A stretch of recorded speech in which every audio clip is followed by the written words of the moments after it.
नमस्कार मेरे प्यारे विद्यार्थियों। तो हमने जो है इससे पहले क्षितिज जो पाठ्य पुस्तक थी और क्षितिज जो पाठ्य पुस्तक है उसका चैप्टर नंबर 6 और उसके जो कवि थे नागार्जुन, उनकी एक कविता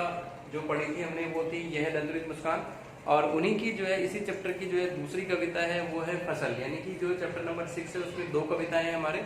एक है फसल और एक है यह दंतरित मुस्कान। तो इससे पहले वाली वीडियो में हम यह दंतरित मुस्कान के बारे में बात कर चुके हैं और अब हम बात करते हैं फसल कविता के बारे में। यहाँ पे कवि ने जो है फसल कविता जो है हमारी जो फसल होती है, जो किसान जो फसल उगाते हैं खेतों में, उसको लेकर के उन्होंने लिखी है। और यहाँ पे उन्होंने बताने की कोशिश की है कि फसल क्या है और फसल को उगाने में जो है किन किन तत्वों का योगदान होता है, फसल को उगाने में जो है किन किन लोगों की महत्वपूर्ण भूमिका होती है, किस तरह से जो है किसानों की मेहनत जो है वो रंग लाती है फसल को उगाने में। ठीक है, तो चलिए आइए हम देखते हैं हमारी जो कविता है फसल, उसका मध्ययन करते हैं। देखिए यहाँ पे कवि ने, देखो यहाँ पे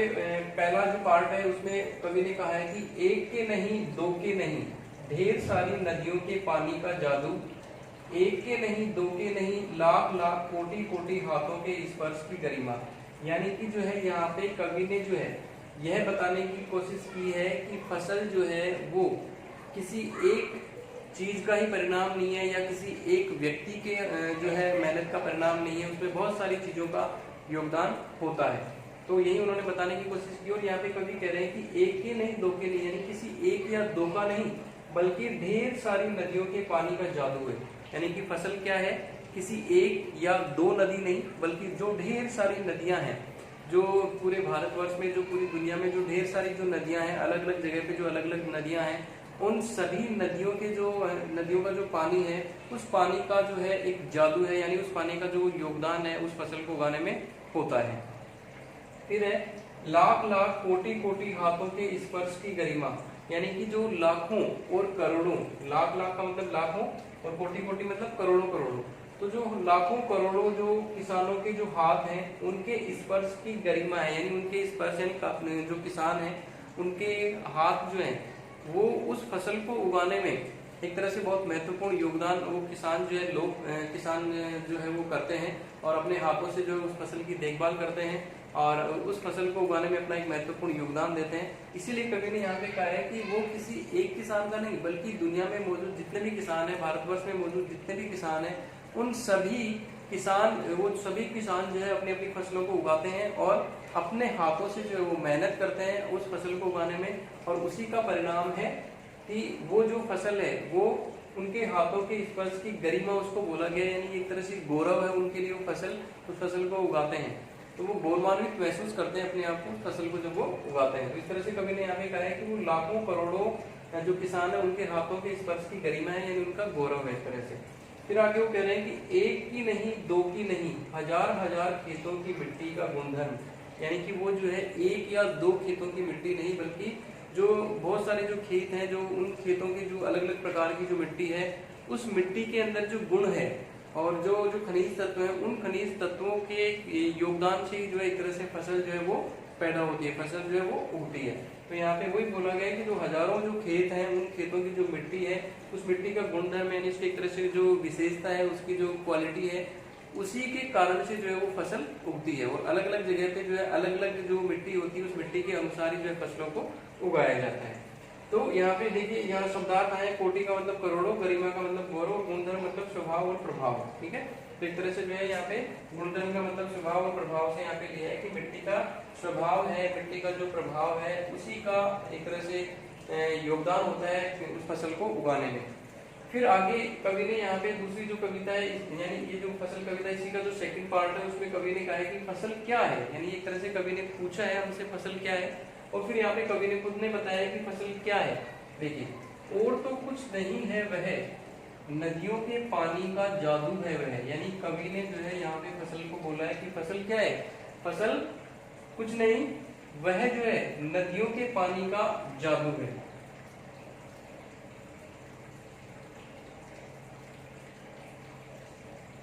हाँ, तो यहाँ पे जो है कवि ने बोला है कि जो वो यहाँ पे तो क्या बताया उसने कि फसल को उगाने में किन किन चीजों का योगदान होता है। यहाँ पे देखिए कि ढेर सारी नदियों के पानी यानी नदियों का जो पानी होता है उसका योगदान होता है, ठीक है। लाखों करोड़ों जो किसान है उनके हाथों का जो स्पर्श है, उनकी जो मेहनत है उसका योगदान होता है, ठीक है। हजारों जो खेत हैं उनकी खेतों की जो मिट्टी है उसका यहाँ पे योगदान होता है। तो इस तरह से फसल को उगाने में जो है यहाँ पे पानी, नदियों का पानी, किसानों की मेहनत और मिट्टी की जो क्वालिटी, मिट्टी का जो गुणधर्म है, उन सभी का जो है फसल को उगाने में योगदान होता है। फिर यहाँ पे कवि ने बताया कि फसल क्या है, फसल जो है नदियों के पानी का जादू है, हाथों के स्पर्श की महिमा है, यानी हाथों किनके हाथों का, किसानों के हाथों के स्पर्श की महिमा है, उनका गौरव है। फिर कवि ने जो आगे कहा है कि भूरी काली संदली मिट्टी का गुणधर्म है, यानी कि जो अलग अलग तरह की जो मिट्टी पाई जाती है, कहीं पे भूरी मिट्टी पाई जाती है, कहीं पे काली मिट्टी पाई जाती है, कहीं पे संदली मिट्टी पाई जाती है। संदली का मतलब हो गया यहाँ पे कि सुनहरी जो मिट्टी होती है, वो जो मिट्टी पाई जाती है, तो अलग अलग कलर की जो अलग अलग जो मिट्टी है वो पाई जाती है, और फसल के उस मिट्टी के अनुसार ही जो है अलग अलग जगह की फसलें जो है उगाई जाती है। तो इसीलिए कवि ने यहाँ कहा है कि भूरी, काली और संदली यानी सुनहरी मिट्टी का गुणधर्म है, उसकी एक तरह से विशेषता है फसल, और इन मिट्टियों का जो है योगदान होता है उस फसल को उगाने में। फिर आगे कवि ने कहा है कि रूपांतरण है सूरज की किरणों का, ठीक है। अब यहाँ पे देखिए रूपांतरण जो शब्द है इसका मतलब हो गया यहाँ पे बदला हुआ रूप। अब यहाँ पे रूपांतरण का बदला हुआ रूप अर्थ इसीलिए लिया है क्योंकि सूरज की जो धूप होती है, जो सूरज की जो किरणें होती है, उन्हीं से जो फसलें होती है वो अपना भोजन बनाती है, यानी कि जो फोटोसिंथेसिस जिसे हम कहते हैं साइंस में, तो उस प्रक्रिया के द्वारा जो है फसलें अपना भोजन बनाती हैं, पेड़ पौधे जो है अपना भोजन बनाते हैं। तो इसीलिए यहाँ पे कहा है कि सूरज की किरणों का बदला हुआ जो रूप है वही क्या है, फसल है, क्योंकि उसी से उनको भोजन मिलता है, उसी से जो है वो जो फसल है वो अपना भोजन बनाती है, और इसी से वो उगती है और बड़ी होती है, और हमें जो है उसी से फिर अनाज मिलता है। फिर आगे कवि ने कहा है सिमटा हुआ संकोच है हवा की थिरकन का। सिमटा हुआ संकोच यानी कि संकोच का मतलब देखो सिकुड़ना या सिमटना, और थिरकन मतलब लहराना, यानी कवि ने यहाँ पे इस लाइन का जो प्रयोग किया है वो किया है हमारा जो वातावरण है, हमारा जो एक तरह से जो फसलों के चारों तरफ जो हम वायुमंडल जो होता है, जो उस वायुमंडल में जो जिस तरह का जो वातावरण होता है उसको लेकर के यहाँ पे कवि ने बात की है कि सिमटा हुआ संकोच है हवा की थिरकन, यानी कि जब खेतों के अंदर फसलें होती हैं और वो उगी हुई होती हैं, और यानी एक तरह से जो है हरे भरे खेत जब होते हैं, तो उन खेतों के अंदर जब हवा चलती है तो उस हवा के कारण क्या होता है, फसलें लहराती हैं, लहराना। थिरकन का मतलब यहाँ पे हो गया, थिरकन का मतलब हो गया हवा की, थिरकन का मतलब हो गया कि हवा के कारण जो फसलें हैं वो लहराती हैं। सिमटा हुआ संकोच है हवा की थिरकन का, यानी कि एक तरह से उसी हवा के कारण जो है फसलें लहलहाती हैं, उसी हवा के कारण एक तरह से वो सिमट जाती हैं, सिकुड़ जाती हैं। आपने देखा होगा कि सर्दियों के समय जो है जब अपने गांव में जाते हैं तो जो फसलें होती हैं उनके ऊपर ओस की बूंदें जम जाती हैं, और उस वातावरण में हम देखते हैं कि फसलें एकदम स्थिर, बिल्कुल भी हिलती नहीं है, पर एकदम स्थिर होती है, और ऐसा लगता है कि बिल्कुल वो जो है उस सर्दी के कारण उन ओस की बूंदों के कारण एक तरह से अपने आप को उन्होंने सिमेट लिया है, अपने आप को सिकोड़ लिया, अपने आप को जो है वो बचाना चाह रही है। तो इस तरह से जो है कवि ने उसी वातावरण का यहाँ पे प्रयोग किया है कि वो सिमटा हुआ संकोच है हवा की थिरकन का, यानी कभी जो है हवा जब एकदम बिल्कुल भी नहीं चलती, बिल्कुल स्टॉप होती है, तो सर्दियों में वो जो है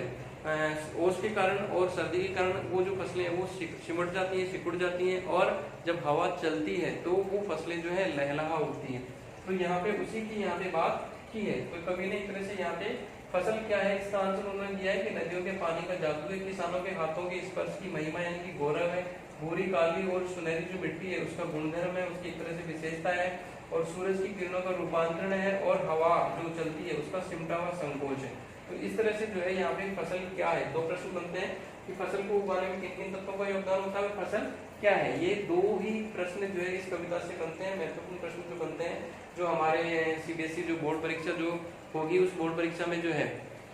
इस चैप्टर से फसल कविता से जो है जो प्रश्न महत्वपूर्ण बनते हैं वो दो ही प्रश्न महत्वपूर्ण बनते हैं, या फिर हो सकता है कि इसके अलावा जो है या तो फसल कविता को जो है इस तरह से ये वाला काव्यांश लेकर के या ये वाला काव्यांश लेकर के, और उसमें से जो है वो 3 प्रश्न पूछ सकता है, और तीनों प्रश्न जो है वो आपके 2-2 अंक के होंगे, 6 मार्क्स का इस तरह से जो है काव्यांश आएगा। तो वो काव्यांश जो है जो एग्जामिनर है वो यहाँ पे फसल कविता से भी ले सकता है, या फिर इससे पहले वाली जो कविता हमने पढ़ी है नागार्जुन की यह दंतुरित मुस्कान, उस कविता से भी ले सकता है,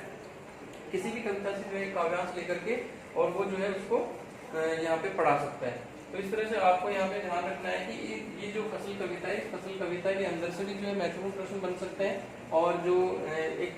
यह दंतुरित मुस्कान जो इसी चैप्टर की कविता है वहां से भी महत्वपूर्ण प्रश्न बन सकते हैं। तो जिस तरह से जो है यह दंतुरित मुस्कान के जो क्वेश्चन आंसर है वो पीडीएफ में मैंने जो है आपको भेजे हैं, उसी तरह से जो है नागार्जुन जो कविता है इसके भी जो प्रश्न उत्तर है आपको जो पीडीएफ में भेजे जाएंगे, और उनको जो है आप पहले आप